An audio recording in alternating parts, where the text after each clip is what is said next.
गुरुदेव उस समय नेमावर में विराजमान थे। तो नेमावर में महाराष्ट्र से बहुत सारे श्रावक श्राविकाएं आए और उस दिन का एक इतिहास रचा गया कि जब करीब 600 से ऊपर लोगों ने एक साथ प्रतिमाओं के व्रत ग्रहण किए थे। किसी ने 2 प्रतिमा, किसी ने 5 प्रतिमा, किसी ने 7 प्रतिमा, किसी ने 10 प्रतिमा के व्रत ग्रहण किए।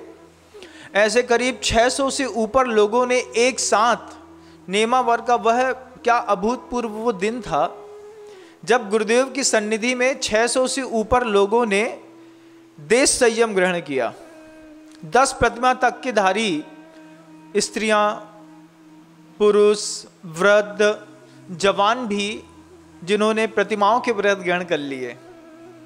और गुरुदेव का मनोहर उद्बोधन 2 समय तक उनको निरंतर मिलता रहा। 3 दिन, मतलब 2 दिन में गुरुदेव ने 4 बार उनको अपनी दिव्य देशना से 1.5 1 घंटे तक प्रभावित किया।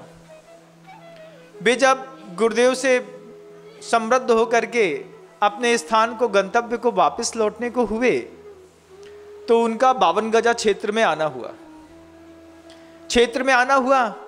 हम वहां पर बैठे थे। पूजन इत्यादि गुरुदेव का होने के बाद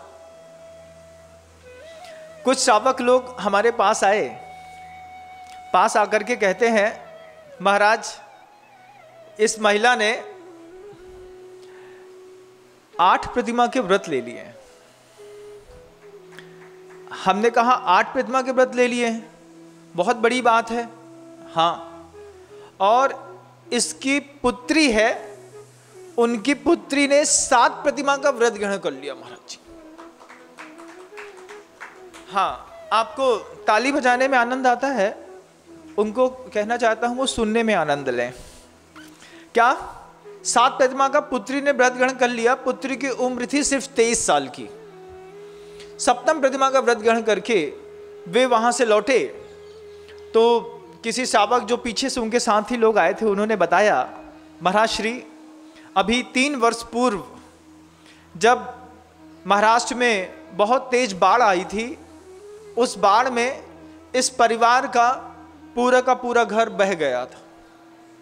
परिवार में भोजन के लिए भी कुछ नहीं बचा। फिर हमने सोचा कि 3 वर्ष पूर्व ही भोजन के लिए कुछ नहीं बचा और अभी आप प्रतिमा के व्रत ग्रहण कर लिए। बोले हाँ महाराज श्री, हमारे घर में 5 लोग हैं और 5 के 5 लोगों ने प्रतिमाओं के व्रत ग्रहण कर लिए गुरुदेव के पास जाकर के। मैंने उनसे पूछा जीविकोपार्जन कैसे होता है।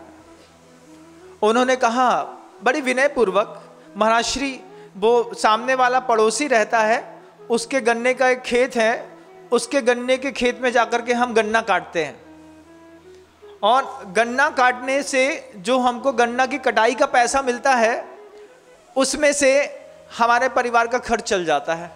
बड़े मुस्कुरा के कहते हैं कि हम दूसरे के खेत में जाकर के गन्ना काटते और गन्ना काटने से जो हमें पैसा मिलता, उस पैसे से हमारे परिवार के 5 लोगों का अच्छे से खर्च चल जाता है।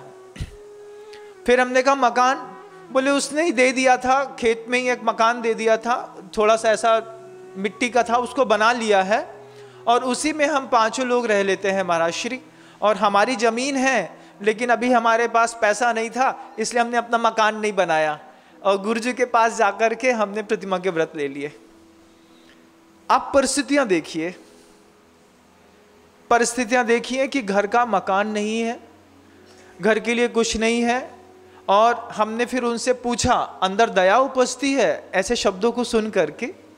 हमने उनसे पूछा कि वो जो खेत में आप कटाई करते हैं, उस खेत की कटाई से आपको कितना मिल जाता है। तो उन्होंने कहा 6,500 रुपये महीना मिल जाता है।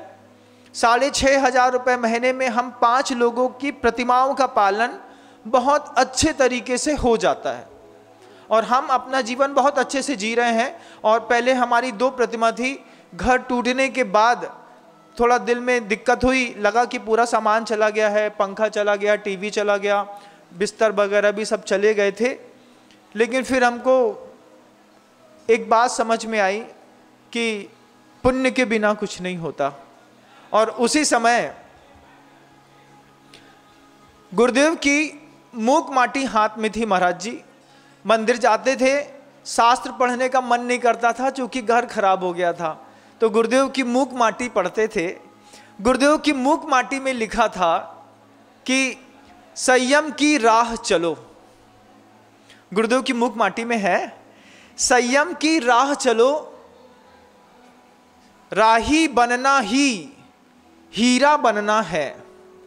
राही शब्द स्वयं विलोम रूप से कह रहा है, राही ही रा। जब ये पंक्ति गुरुदेव की हमने मूक माटी में पढ़ी, वो श्रावक कहता है बंधुओं 6,500 रुपये मात्र महीने का मिलता, और 5 लोग, उसमें से एक की 8 प्रतिमा का व्रत, 23 साल की पुत्री की 7 प्रतिमा का व्रत, उसके वृद्ध दादा दादी थे जिनकी उम्र करीब 70-75 साल की थी, उनके 3-3 प्रतिमा के व्रत।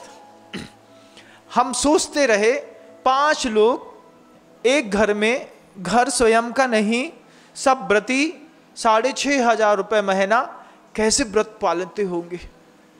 उसी समय बगल में कुछ श्रेष्ठी लोग बैठे थे। उन श्रेष्ठियों में से एक श्रेष्ठी ने हमसे इशारा किया, महाराज जी 5 लाख रुपए हमारी तरफ से इस परिवार को दे दीजिए, ये अपना मकान बना लेगा, क्योंकि आर्थिक अभाव बहुत है, गरीब हैं। हमने उनको इशारा करके कहा कि हम बात करते हैं, एकदम से धन किसी की अपेक्षा करो तो उनको बुरा लगता है। हमने कहा हम बात करते हैं, आप शांत बैठो। तो उनने हमको भरोसा दे दिया कि आप हमारी तरफ से 5 लाख रुपए इनको दे दो, ये अपना मकान बना लेंगे, अच्छे से रहेंगे। हमने उन श्रावक से पूछा कि आप 5 लोग प्रतिमाधारी हैं, किसी की 8 प्रतिमा, किसी की 7 प्रतिमा, किसी की 3-3 प्रतिमा के व्रत हैं, तो आप लोग दूसरे के घर में रहते हैं, स्थितियां खराब हैं, एक काम करो घर बनवा लो। हाँ महाराज जी 3-4 साल मेहनत करेंगे, पैसा आ जाएगा, घर बनवा लेंगे, कोई विकल्प नहीं है। हम जहाँ रहते हैं वो भी जैन का घर है, बहुत अच्छे से रखता है, कोई विकल्प नहीं है। तो उनके कहने में, शब्दों में इतनी निर्मलता, उनके शब्दों में इतना मृदु भाव था कि सुनकर के अंदर से हृदय द्रवित हो रहा था। तो वो श्रावक से हमने कहा कि एक काम करो, 2-3 लाख रुपए में तो मकान बन जाता है। हाँ महाराज जी 4 लाख रुपए में बन जाएगा। तो वो इशारा करके हमसे कहते हैं, हम तो 5 दे रहे थे, इनका 4 में बन जाएगा, 5 दे दीजिए इनको। हमने कहा पैसा ले लीजिए और 4 लाख रुपए लेकर के अपना मकान बनवा लीजिएगा।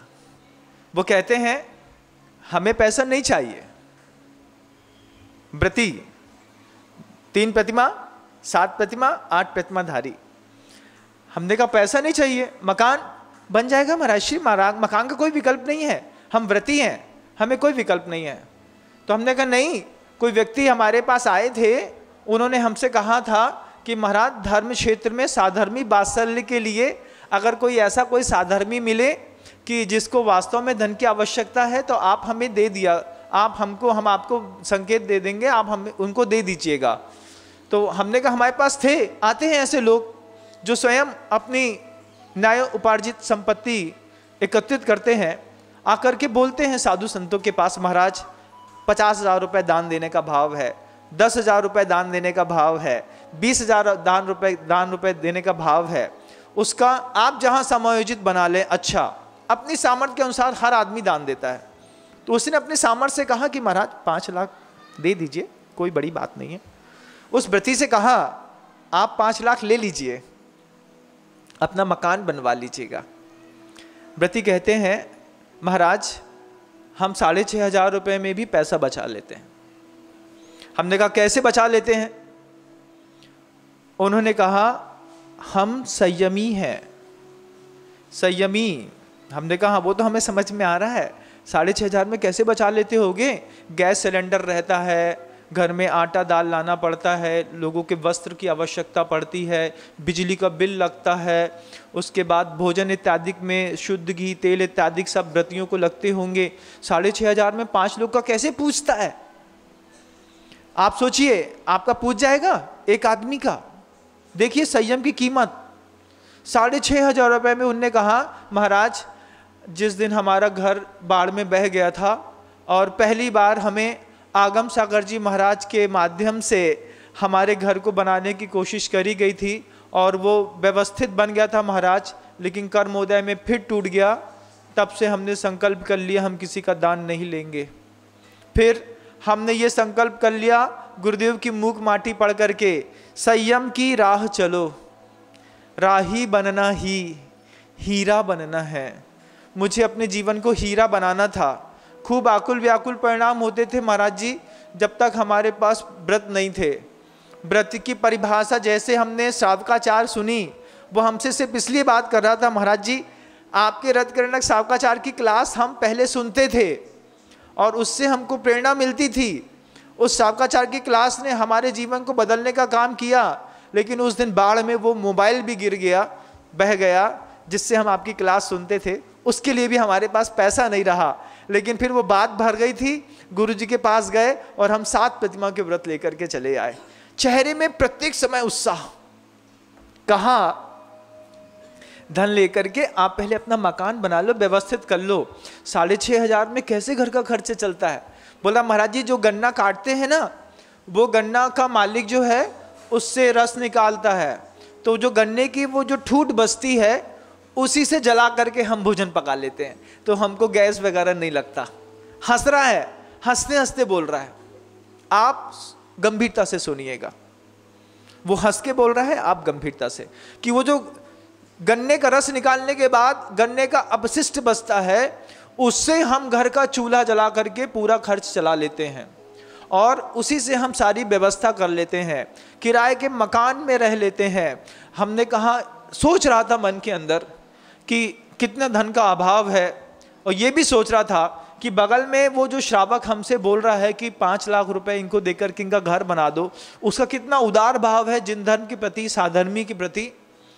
जब उनसे कहा कि ले लो, तो वो कहते हैं उस 6,500 रुपये में से 4,300 रुपये में हमारे घर का मासिक खर्च निकल जाता है, उसके बाद हमारे पास पैसे बच जाते हैं महाराज श्री, और उसमें 2,300 रुपये हर माह हम बचा लेते हैं।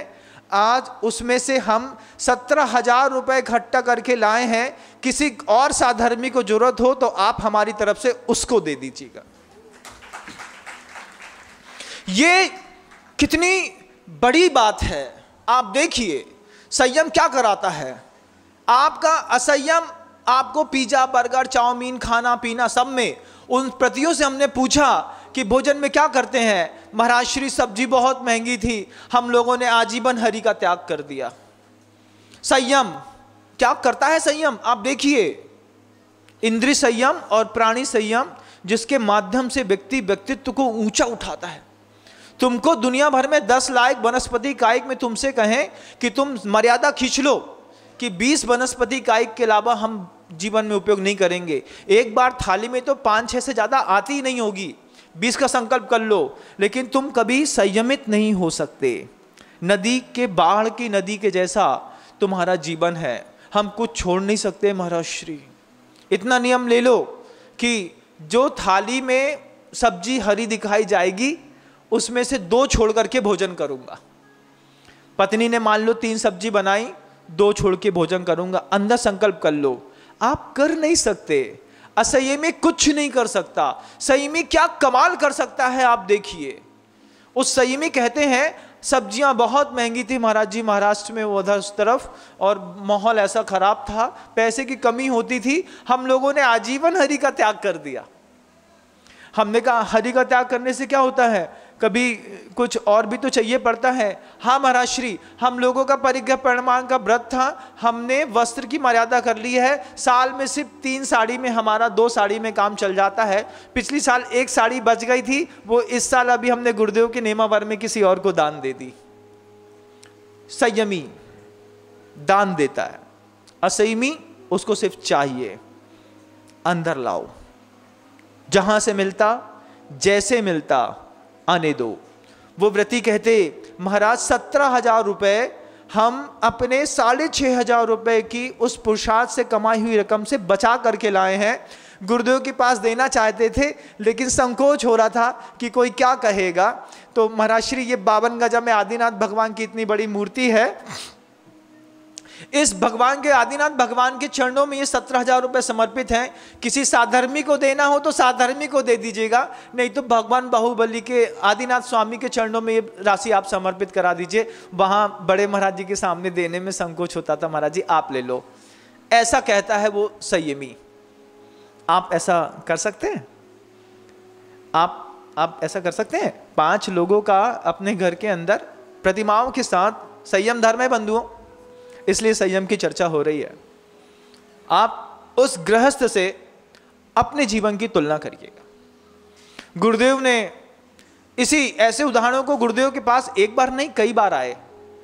गुरुदेव ने कहा कि असंयमी क्या खाता, असंयमी क्या खाता, कब खाता, कितना खाता, किसका खाता, क्यों खाता, इसका खाता उसके पास कभी नहीं मिलेगा। फिर से बोलूं, असंयमी क्या खाता, कब खाता, किसका खाता, क्यों खाता, कैसे खाता, इसका खाता उसके पास कभी नहीं मिलेगा। आप मुनि बन गए हैं, आपको अपने खाने का खाता बना करके रखना पड़ेगा।